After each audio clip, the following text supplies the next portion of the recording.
All right, good morning, everybody. Hope everybody's enjoying their Sunday morning. I apologize for the mess of retro video games behind me. Still trying to figure out how I'm gonna set everything up in here. But really cool thing going on in the NBA. I was talking about it yesterday, how if the Warriors won last night, that we would have two game sevens.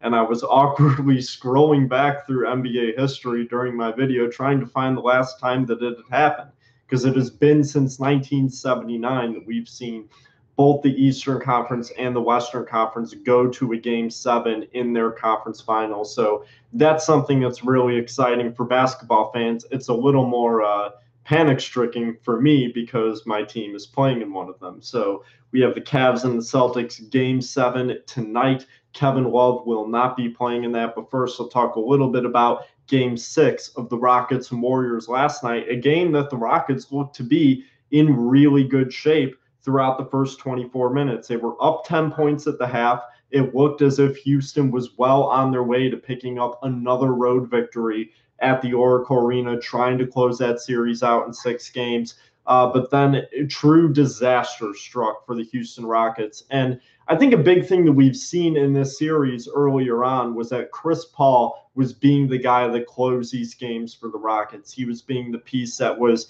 coming out the most in the third and fourth quarter, was playing a big impact, was certainly instrumental to their wins in both game four and game five. And last night they did not have that. And it became extremely clear. The Warriors outscored the Houston Rockets in the second half 64-25. That is certainly no way to hold on to a lead. And while the Rockets kind of hung in there at the beginning of the third quarter, they were just not able to get anything going. And not only that, Klay Thompson and Stephen Curry completely took control of the game. 35 points for Klay Thompson. This is not an unfamiliar sight for him in elimination games. Of course, one of the more famous performances in the NBA this decade, that being in the 2016 Western Finals in Game 6 in Oklahoma City, facing elimination and trailing for the majority of the game. Klay Thompson hit 11 threes, setting an NBA playoff record en route to a win that forced a Game 7. In that situation, it was the Warriors who were heading home. Now they have to head back to Houston. We don't know Chris Paul's status for this upcoming game.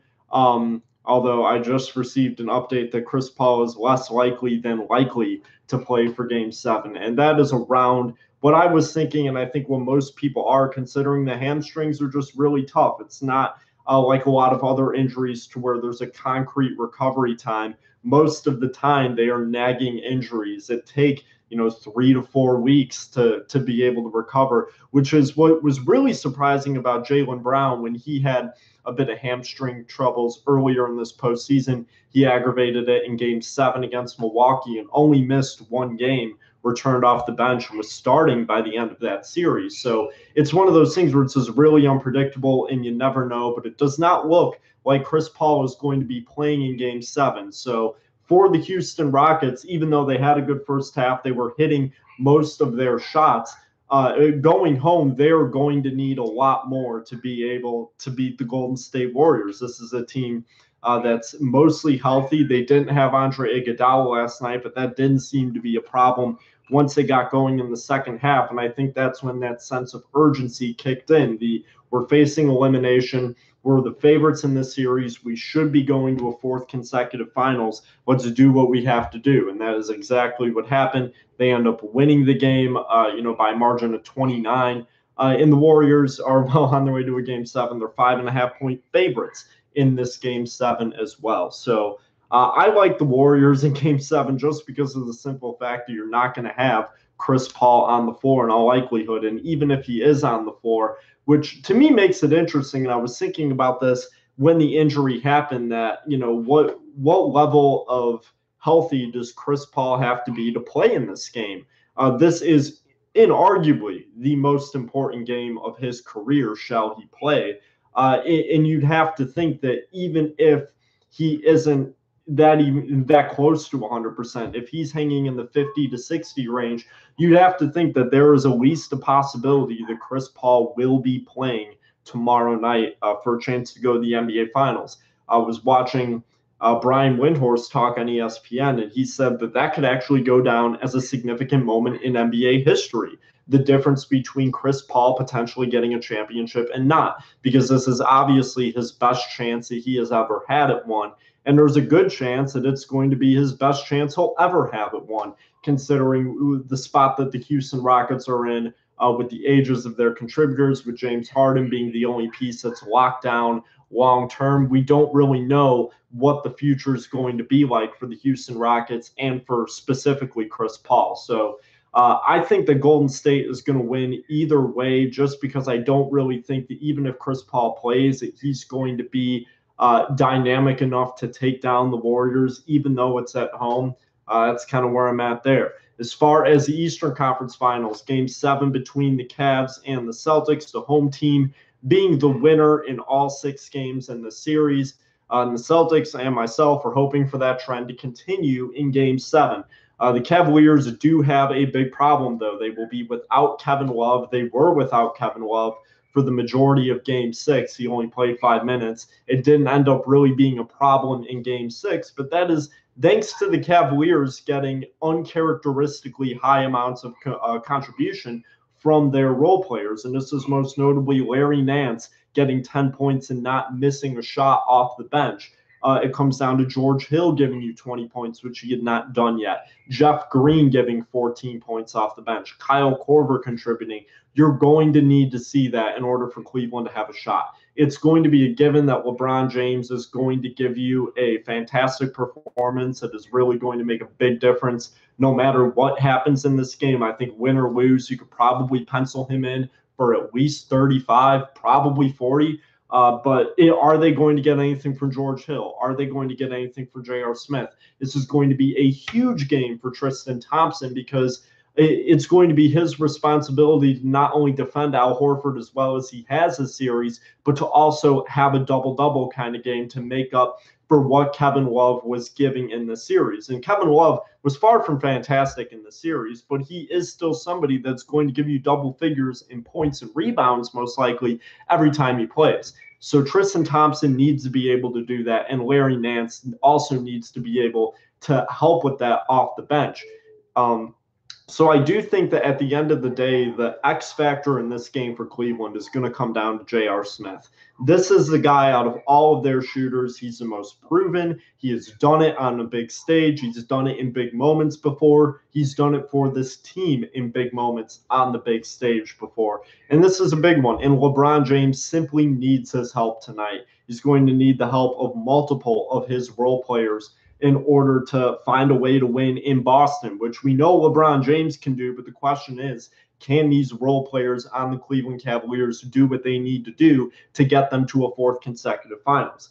In the terms of the Boston Celtics, what they are going to need tonight is obviously just to get back to that rhythm that they've had in all of their home games this series. They've dominated in each one of them. But I think what a lot of that has to do with is the fact that at home, they're simply more comfortable moving the ball. They're more comfortable penetrating into the paint, and they're more comfortable and more able to draw contact and get to the free throw line. And those are the biggest difference. And they really struggled at the free throw line in Game 6. But that is essentially going to make the difference in this game for Boston. Can they get to the free throw line? Are they hitting the open shots that they engineer? And are they able to generate their offense by getting it going, by getting some points in the paint first, and then working out some open looks for the three-point shooters?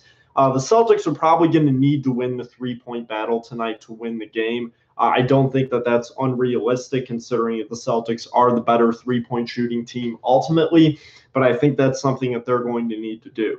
Obviously, out of Terry Rozier, Jaylen Brown, Jason Tatum, you're probably going to need 25 plus from one of them, at least 20 plus from or 20 plus from multiple of them. But I think the X factor for Boston in this game is Marcus Smart. Is he going to have the game that we've come to expect to see from him on these big stages? He is going to need to be the best defender on the floor tonight in order for the Celtics to win. I really do believe that it's going to be his assignment to not just guard LeBron James on switches, but to be locking down Kyle Korver, George Hill, J.R. Smith, Jordan Clarkson when he gets into the game. The guys that are going to make the difference as far as giving Cleveland that extra bit that they need in order to win this game. So Marcus Smart is going to have a big, big role tonight as far as trying to limit all of Cleveland's role players in being the most tenacious perimeter defender. But that's something that's also going to be seen from Terry Rozier, from Jaylen Brown, Jason Tatum. The Celtics are just very simply, in that sense, going to need to use their length to the most advantage that they can tonight, because that is perhaps their biggest advantage that they have on the Cavaliers is their length and their athleticism, and that needs to show up tonight on both ends of the floor for the Celtics to win. I don't really know. I don't know what's going to happen in this game. Celtics are 2.5-point favorites.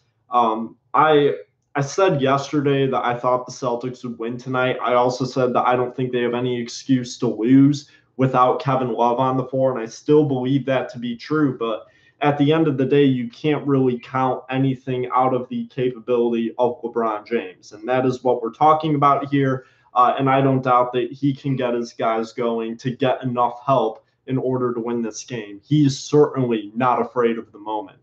So it just gets tough to pick against LeBron James in a moment like this, because these are the stages that his career has been built for. These are stages that he has really been dominant on so many times in his career. And if he can win a Game 7 at the Oracle Arena against a 73-win team after trailing 3-1 in the series, I'm sure he can do it in Boston tonight against a pretty young and inexperienced team that, there's not one guy in this roster that has faced this level of postseason pressure before, including Al Horford. So that is what's going to be interesting. It's going to be a battle between that athleticism, that grit, that tenacity against true greatness. There's no other word for it. So that's what we're going to be looking at. Overall, though, I am going to go with the Celtics. I think that being at home and getting back into the rhythm that, we kind of expect them to get into at this point will be enough for them to make it back to their first NBA Finals in 8 years and get a chance to win their first title